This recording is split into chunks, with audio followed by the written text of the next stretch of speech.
and I still listen to the same music from that era. Oh my god! I never, I never the one left. year Paul consumed media was 2001, 2002.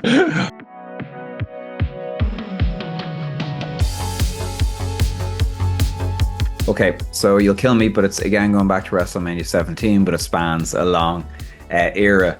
It is. What year was WrestleMania 17? Was it 2000, 2001? 2001. Okay. Yeah, there you go. That's so close to your 28 days later. Oh my god, yeah, you're right. Shit, and I still listen to the same music from that era. Oh my god, I never the one left. year Paul consumed media was 2001, 2002. Your media is in Arrested Development for sure. You will still use mini disc, yeah? And everything is on USB sticks. That's it. Yeah. Or zip drives. It's all about the zip discs. Yeah. All right. What you got for us? I'm going for the Swanton Bomb. Jeff Hardy's Swanton Bomb. It's a senton, but because of who did it and how it was done, it got elevated. It became something else. The technique was different. It looks impactful. It's incredibly graceful. It can sometimes come out of nowhere, but generally there's a build to it.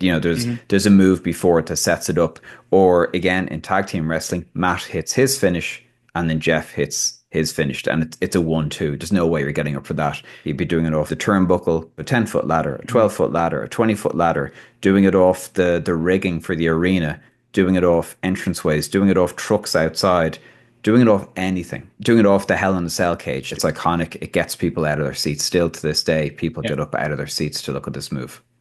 I do think you're so right about the versatility of it with what he did, like the fearlessness, even his kind of suicidal gun kind of maneuver that he would like his hand gestures before he would leap. But I don't think it looked impactful. Like it looked impactful later. Like when he was older and he would just pancake them. And I was like, this guy's not even trying. I guess, and we have a wrestler with us, but I guess when someone's doing the splash, they can protect the person under them.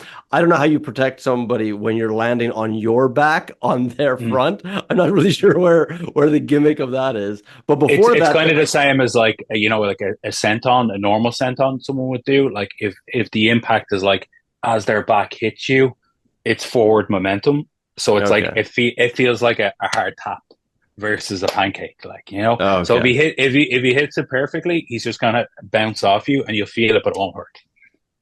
But his early ones were were very elegant, but to the point where I was like, did he even touch him? Like it was very graceful. Yeah, sometimes they were so. And for graceful. me, I was like, oh well, did that knock the person out? Like. It's not an elbow to the heart or nothing. It's this light pillow with his little fluffy hair. But the later ones, they look really tough. But that would be my point with that. I guess at WrestleMania 17, he was going through people through tables. So, that looked incredible. Like, you like the table ones, don't you? 3D. Yeah. But I think that was a real...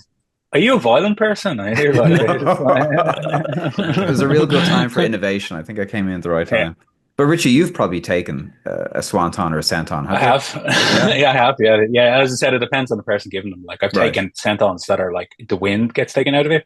Like I wrestled a guy this year called Big Damo who wrestled in WWE as Killian Dane. He was Insanity and stuff like that for a while, and we brawled out to the outside, and we were like fighting in the bar.